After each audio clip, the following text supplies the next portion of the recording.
और उस वक्त की बड़ी जानकारी सतना से, जहां इलेक्ट्रॉनिक गोदाम में लगी भीषण आग में लाखों रुपए का सामान जलकर राख। आपको बता दें कि रिहायशी इलाके में बना रखा था इलेक्ट्रॉनिक गोदाम।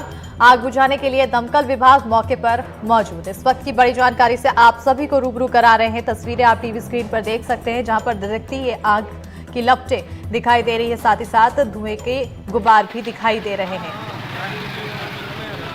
इस आगजनी के चलते लोगों के बीच हड़कंप की स्थिति पैदा हो गई। इलेक्ट्रॉनिक गोदाम में ये भीषण आग लगी है। आग में लाखों रुपए का सामान जलकर खाक हो चुका है और इन तस्वीरों को देखकर आप अंदाजा लगा सकते हैं कि ये आग आखिर कितना विकराल रूप लिए हुए है। एनडीटीवी में ये तस्वीरें आपको लगातार दिखा रहे हैं आगजनी से जुड़ी हुई।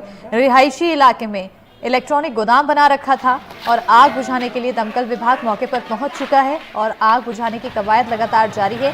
लेकिन यहां पर लापरवाही ये नजर आती है कि जहां लोग रहते हैं उन्हीं आबादी वाली जगह पर ये इलेक्ट्रॉनिक गोदाम बनाना कहीं ना कहीं बड़ी लापरवाही यहां पर निकलकर सामने आती है। भीषण गर्मी का समय है और इस गर्मी के दिनों में आगजनी की घटनाएं भी बढ़ रही है। ऐसे में सतना में ये इलेक्ट्रॉनिक गोदाम में भीषण आग। ज्यादा जानकारी के साथ सहयोगी ज्ञान शुक्ला फोन लाइन पर जुड़ चुके हैं। ज्ञान, फिलहाल अपडेट क्या, कुछ आग क्या बुझा दी गई है?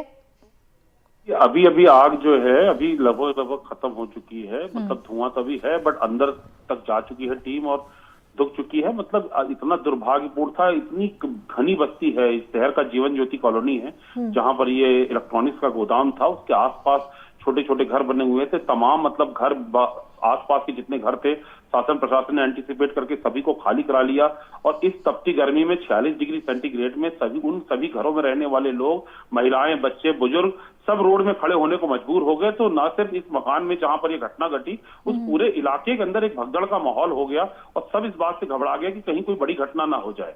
मैं बताना चाहूंगा कि ये कोई इकलौती जगह नहीं है। सतना शहर के अंदर तमाम ऐसी कॉलोनियां हैं, भरूच नगर है, डाली बाबा है, सिंधी कैंप है, जहां पर रिहायशी कॉलोनीज के अंदर इस प्रकार के अवैध गोदाम लगातार बन रहे हैं और लगातार वहां पर ऐसी घटनाएं आती जा रही हैं। जब हमने आज इस मामले में सतना के नगर निगम कमिश्नर शेर सिंह मीणा से बात की तो उन्होंने कहा कि ये तो पुराना कंप्लायंस था और अवैध तरीके से लोग कर रहे हैं और इसके लिए एक टीम बनाकर आज ही इसकी जांच शुरू हो रही है और जो भी रिहायशी कॉलोनीज में इस प्रकार के लोग पाए जाएंगे उनके खिलाफ सख्त से सख्त कार्रवाई की जाएगी। लेकिन अब जिस प्रकार की ये घटनाएं हैं ये कहीं ना कहीं ये जो व्यावसायिक लोग हैं जो रेजिडेंशियल कॉलोनीज में कर रहे हैं, जान माल के लिए और आमजन के लिए बहुत बड़ा खतरा था। बिल्कुल ज्ञान, क्योंकि गर्मी भीषण बढ़ती जा रही है, गर्मी के दिनों में आगजनी की घटनाएं भी बढ़ती है। ऐसे में इन तमाम जो गोदाम संचालक हैं, जो व्यापारी वर्ग हैं, इनके लिए कुछ अलग से आदेश जारी करने की जरूरत नहीं? नहीं, इसमें बहुत मतलब मैं आपको बताना चाहूंगा, कल भी रात को एनडीटीवी ने ही खबर करी थी। कल रात को लगभग 11 बजे शहर के बीच में मुख्तियारगंज मोहल्ले में एक बड़ा अखबार है, यहाँ का दैनिक अखबार है, उसमें साथ ऑटोमोबाइल्स का उनका शोरूम है, उसमें भीषण आग लगी थी जिसमें सुबह 4 बजे तक वो आग जलती रही है और पूरा उनकी जो प्रिंटिंग मशीनरी थी पूरी जल के खाक हो गई। और कल रात को हमने एनडीटीवी में दिखाया भी है, लगभग 5 से 7 ट्रांसफार्मर जल गए। तो इतना, एक तो पहली बात तो इतना लोड चल रहा है, इतनी आगजनी की घटनाएं आ रही हैं और रेसिडेंशियल घटना जो कॉलोनीज हैं जहां पर ये कमर्शियल इंक्रोचमेंट्स बनाए जा रहे हैं और मतलब पहले चाहे वो रुई के गोदाम हो, चाहे वो लकड़ी की टाले हों, मतलब जितनी भी सेंसिटिव मटेरियल्स हैं, इतना 47-48 का एक एवरेज टेम्परेचर चल रहा है सप्ताह में पिछले 20 दिनों से।